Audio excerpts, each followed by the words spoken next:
A indecisão cobra um preço alto. Se não tiver jeito de dar errado, você vai fazer dar certo. Isso é o que eu vejo de fato os grandes fazendo. Então eu era o cara que eu trabalhei como barman, como garçom, né? E eu lembro que no momento que os meus amigos estavam indo nas festas para se divertir, né? Então eu lembro que eu trabalhava mais do que todas as pessoas que estavam ao meu redor, né? E a maioria das pessoas não se preocupavam com isso. No final de semana eu trabalhava, a maioria não se preocupava com isso. Então eu tive um momento muito difícil da minha vida em relação a esforço, em horas de trabalho. E chegou um belo momento que eu atingi minha liberdade financeira. Eu falei, caramba, peraí. Com certeza eu dei algum tipo de sorte, mas eu devo ter feito alguma coisa certa também para ter atingido a minha liberdade financeira tão cedo em relação às outras pessoas. E comecei a estudar na época. E uma das pessoas que eu estudei tinha sido Napoleão Hill, né? O Napoleão Hill foi um cara que estudou sobre riqueza na época dele, né? No tempo dele, só que num tempo onde não existia internet. E aí eu me questionei, poxa, será que existe algum motivo do porquê as pessoas prosperam? E eu pensei, como temos acesso à internet hoje, imagina como a gente não pode fazer uma análise muito mais quantitativa do que ele fez na época dele. E aí foi daí que a gente começou a ir em busca do porquê algumas pessoas prosperam e outras não. Será que existe um código? Um dos primeiros grandes nomes que tinha conseguido tinha sido Chris Gardner. Na época da escola de vocês, tinha aquela aula onde a professora faltava e todo mundo assistia filme? Tinha, não tinha? Na minha também. E aí era sempre o mesmo filme, cara. A Procura da Felicidade. Era o mesmo filme, cara. Era sempre esse mesmo filme. E aí, mais pra frente, talvez por uma inspiração disso ou por um acaso, eu virei um assessor de investimentos. Que era exatamente o que o Chris Gardner fazia no filme A Procura da Felicidade. E eu virei justamente isso aqui no Brasil. Então ele era um dos meus grandes ídolos. E aí quando ele vinha pro Brasil, eu fui um dos caras que tive acesso a conversar com ele. E aí eu fui pro hotel onde eles estavam hospedados pro evento. E eu sempre fui um cara de me esforçar mais do que a média. E nesse dia tinha um horário para gravar com o Chris Gardner. Era 11 horas que eu ia gravar com o Chris Gardner. Só que eu tinha chegado extremamente cedo esse dia. Eu nem lembro se tinha chegado 5, 6 da manhã, sei lá. E aí a gente muito cedo preparou tudo. Então já tinha poltrona, já tinha câmera, tinha tudo isso. E devia ser, sei lá, nem 7 da manhã. E nesse dia ia gravar eu, a Forbes, a Globo e o BTG Pactual na época. E aí, por algum motivo, o Chris Gardner ele veio mais cedo. Tava ele com uma assessora e a assessora olhou para mim e falou assim, não, a gente não vai gravar com esse menino agora não. É só depois e se sobrar tempo, né? Aí o Chris Gardner olhou que eu tava pronto. Aí ele falou, não, vou gravar sim. Aí ele veio andando, aquele brutamontes assim. Aí ele falou, garoto, eu vou gravar com você porque você tá pronto e os profissionais estão sempre prontos. Aí eu lembro que uma das primeiras perguntas que eu fiz foi, por que você tem 2 relógios? Aí ele falou, porque eu não tenho tempo pra perder.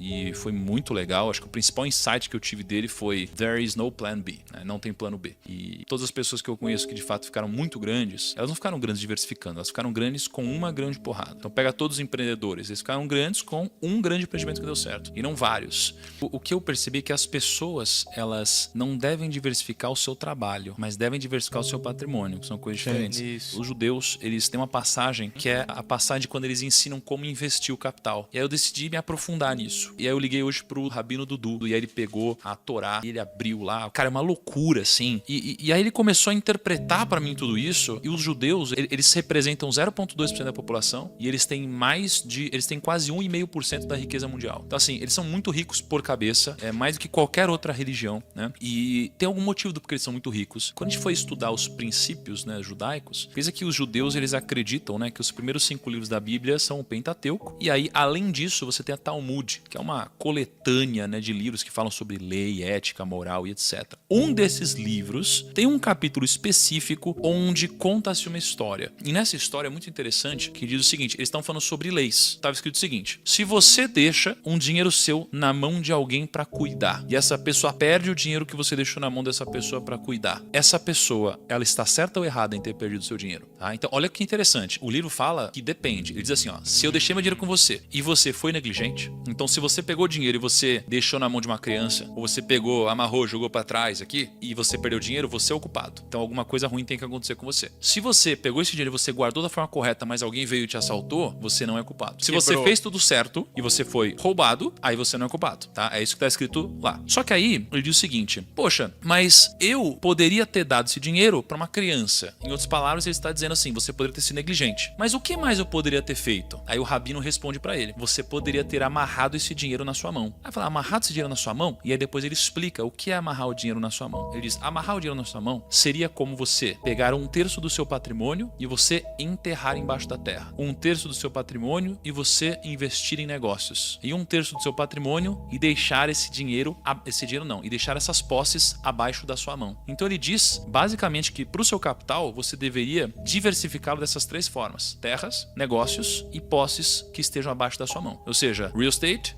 ações e reserva de valor. Então é muito interessante quando a gente fala sobre diversificação e quando o Chris Gardner fala sobre plano A, que eu vejo que o que te enriquece é o trabalho. Então no trabalho não existe espaço para plano B, C, D, é um único plano. Por quê? Porque se não tiver jeito de dar errado, você vai fazer dar certo, tá?